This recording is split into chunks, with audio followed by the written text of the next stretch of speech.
전세계 게이머들의 마음을 훔치기 위해 2019년부터 애플이 야심차게 출시한 구독형 게임 서비스 워터밤마냥 물풍선을 펑펑 터뜨리던 크레이지 아케이드가 생각나는 애플 아케이드인데요. 라떼 시절 100원짜리 동전 넣어가며 신나게 갈겨대던 추억의 게임부터 끝판대장을 때려잡기 위해 신나게 앞구르기를 하는 블록버스터 액션 RPG까지 벌써부터 게이머들은 신나게 행복 회로를 돌리면서 애플이 어떤 게임을 선보일지 기대감이 뿜뿜 차오르고 있습니다. 오늘은 애플 아케이드와 함께 닌텐도 스위치나 엑스박스의 게임 콘솔처럼 새롭게 특허를 내며 개발 중이라는 애플의 게이밍 콘솔에 대한 소식까지 한번 알아보도록 하시죠.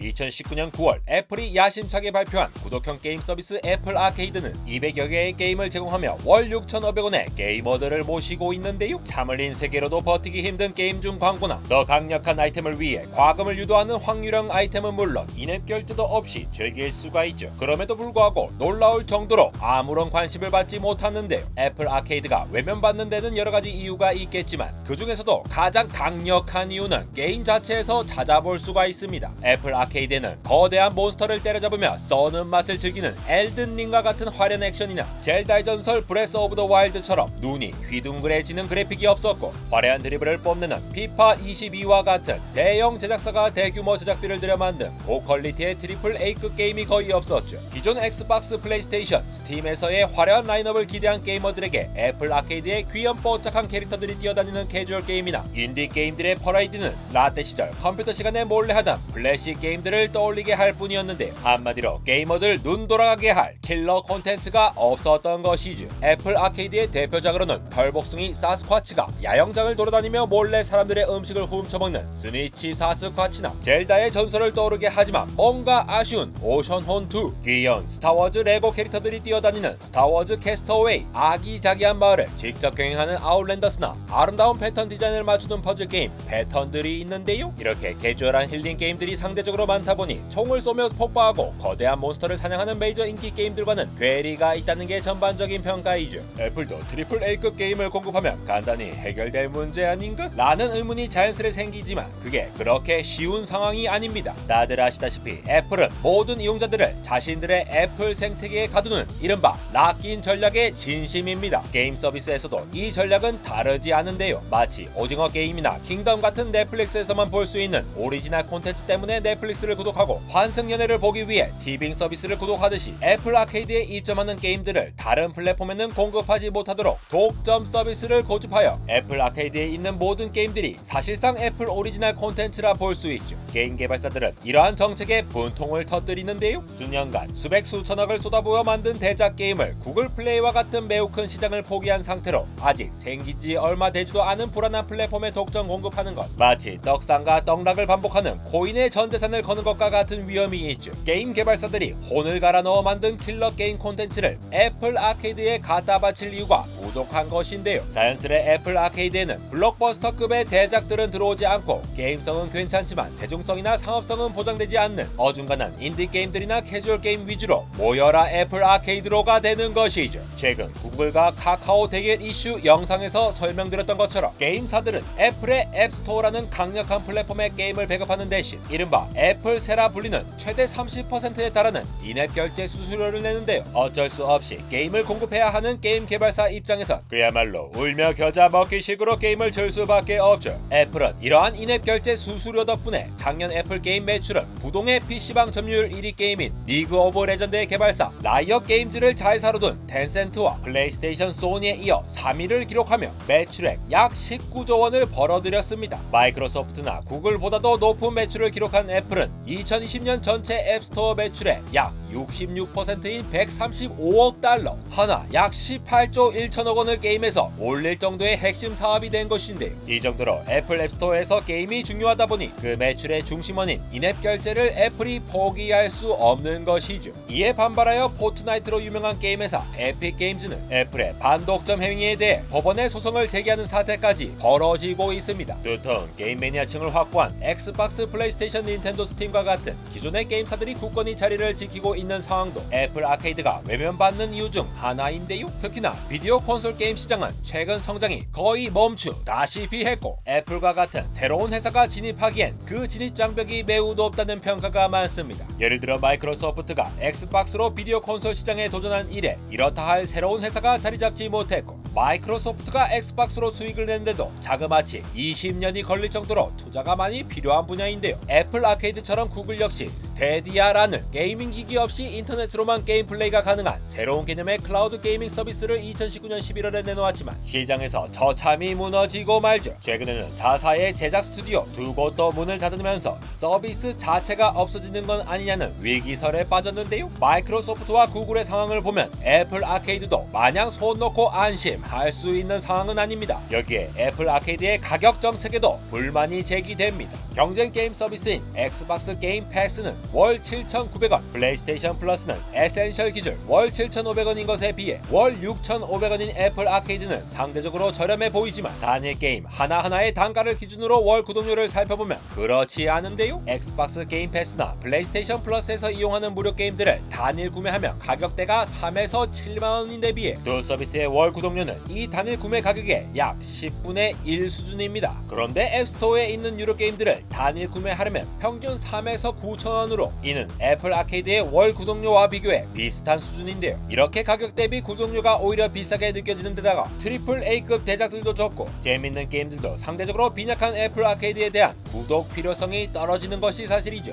그런데 이렇게 아직 갈 길이 멀어 보이는 애플 아케이드의 새로운 떡밥이 던져졌으니 그건 바로 애플이 닌텐도 스위치와 유사한 게이밍 콘솔 관련 특허를 냈다는 소식입니다. 아니 애플이 게이밍 콘솔을 낼 거라고? 하는 군침 싹 도는 떡밥을 몰지 않을 수가 없는데요. 어떤 떡밥인지 제가 한번 물어보았습니다. 애플이 미국 특허청에 게이밍 콘솔에 관한 컨셉 디자인을 추론한 내용을 살펴보면 아직까지 정식 발매를 가정한 특허라기보다는 애플이 게이밍 콘솔에 대해 진심으로 고민하고 연구하고 있다는 것에 초점을 두고 보시는 게 좋을 것 같은데요. 첫 번째 디자인은 닌텐도 스위치를 닮은 컨셉으로 아이폰, 아이패드의 자석을 이용해 탈부착하며 가로나 세로 방향으로 돌려서 이용이 가능한 것이 특징인 디자인입니다. 또 다른 컨셉은 닌텐도 3DS나 LG의 듀얼 스크린을 떠올리게 하는데요. 컨트롤러가 포함된 케이스와 버튼 사이 중앙에 위치한 작은 화면으로 가상 키보드를 불러내 타이핑도 가능합니다. 또한 게임 중 채팅이나 다양한 막대 그래퍼와 점수 같은 추가 기능을 표시하거나 작은 화면에서 터치 컨트롤도 가능하며 자석을 이용한 부착 기능과 함께 폴더블 형태로 접을 수도 있죠. 특히 애플의 VR, AR 웨어러블 기기에도 적용 가능성이 높다고 평가되는 이 디자인 컨셉은 VR, AR 기술과 게임을 연계한 애플의 빅픽처를 예측해 볼 수 있는 부분입니다. 마지막으로 기존의 플레이스테이션이나 엑스박스와 유사한 분리된 형태의 게임 컨트롤러인데 애플 TV와 같은 셋톱박스와 연계하여 게임을 비롯하여 전화, 문자, 메시지, 이메일 응답에 전환하며 사용 가능한 슬라이딩 스위치가 있는 것이 특징인데요. 정밀하게 설계된 컨트롤러의 조이스틱 내부를 살펴보면 하드웨어의 작동 방식까지 상당히 구체적으로 애플이 연구하고 있음을 느낄 수가 있습니다. 이 밖에도 맥세이프를 활용한 컨셉 디자인은 차량에 고정하여 쓰는 맥세이프 디자인부터 맥세이프를 통한 무선 데이터 전송이 가능한 디자인까지 특허를 내며 맥세이프 기술과 게이밍 콘솔이 만났을 때 시너지 효과도 기대해볼 수가 있죠. 한 IT 전문 크리에이터가 만든 애플 게이밍 콘솔의 컨셉 디자인은 그럴싸한 느낌의 흥분이 되는데요. 애플이 게이밍 콘솔을 만들어 제2의 닌텐도 스위치가 될지 아니면 단순히 구상에만 그칠지가 관전 포인트입니다. 그럼 이쯤에서 애플 아케이드 관련 여러 루머들을 정리해보죠. 고사양 게임의 필수인 GPU와 피사체에 반사하는 빛을 최대한 현실처럼 재현해내는 그래픽 작업인 레이트레이싱 지원에 중점을 둔 ARM 기반의 새로운 콘솔용 칩셋을 준비하고 있다는 소문이 그 첫 번째인데요. 암달공화 오리지널 영상에서 다룬 애플 M1 칩이 미친 이유에서 소개드렸던 것과 같이 A15, A16 바이오닉 칩과 맥북과 아이패드의 M1, M2 칩셋에서 괴물 같은 전성비와 성능을 보여주었기에 소문처럼 게임에 특화된 애플의 칩셋이 나온다면 여전히 전력 제한에 따른 초고성능 제한에는 많은 분들의 의견들이 나뉘지만 그래도 애플 기기에서도 고퀄 그래픽 게임을 플레이할 수 있지 않을까 기대가 됩니다. 단적으로 애플 M1 칩과 닌텐도에 쓰이는 칩의 성능 차이를 보면 이미 애플의 하드웨어 기술은 충분히 확보되었다고 보이는데요. 사실 더 시급한 과제는 앞서 말씀드린 트리플 A급 게임의 확보입니다. 여기에 애플은 어쌔신 크리드로 유명한 게임 개발사 유비소프트와 라떼 시절 아도겐으로 오락실을 평정했던 스트리트 파이터를 만든 캡콤과 함께 협업하고 있다는 소문, 피파, NBA 심즈, 니드 포 스피드 등의 다수의 킬러 킬러 콘텐츠를 보유한 거대 게임 기업 EA의 인수를 고려하고 있다는 얘기까지 나오고 있죠. 애플이 자체 게임 개발에 큰 관심을 보이지 않고 현재 애플페이와 애플스에 관련된 독과점 위반 논란으로 법적 공방을 하고 있는 상황이라 실제로 인수할 가능성은 낮아 보이긴 하지만 EA는 이전에 컴캐스트, 디즈니와의 합병 협상이 불발되면서 유력한 인수 합병 후보자로 애플이 주목되고 있죠. 비록 스티브 잡스로부터 게임 가지고 내 시간을 낭비하지 마시오 라는 말을 듣고 애플에서 뛰쳐나와 EA를 세운 트립 호킨스이지만 애플이 EA를 인수한다면 인생사 세용지마가 아닐 수 없는데요. 만약 합병이 이루어진다면 애플 아케이드가 가진 킬러 콘텐츠의 부재라는 단점을 훌륭히 보완하면서 애플이 준비하고 있는 VR, AR 헤드셋과 연계한 게임 개발에도 긍정적인 역할을 할 것으로 예상됩니다. 이 외에도 애플이 자체 게임 콘솔을 만들기 위해서 엑스박스 엔지니어들을 헌팅하고 있다는 얘기부터 애플 TV 플러스와 같이 애플 아케이드의 확장 버전인 애플 아케이드 플러스 서비스를 준비하며 메이저 게임 회사들과 협업 중이라는 얘기까지 소문이 무성하죠. 게임에 대한 애플의 진심은 과연 어디까지 진짜일지, 앞으로 애플 아케이드를 통해 애플이 보여주고 싶은 혁신은 도대체 무엇인지, 과연 한번 실망한 전세계 게이머들의 마음을 다시 돌릴 수 있을지 그 귀추가 주목되는데요. 강력한 락인 전략이 아이폰, 맥북, 아이패드부터 도킹 스테이션에서 애플 디스플레이까지 죄다 사게 만드는 시가 총액 1위의 애플을 만들었지만 애플이라면 게임을 극혐했던 앱등이 전 여자친구까지도 설득을 할 수가 있지 않을까 하는 말도 안 되는 상상을 하다가 한밤중 헤어진 여자친구에게 카톡 메시지를 뿌리면서 사라지지 않는 노란색 1 숫자를 뚫어져라 쳐다본 과거를 회상하고 있는 자니 잘 지내 안달공화 에러였습니다.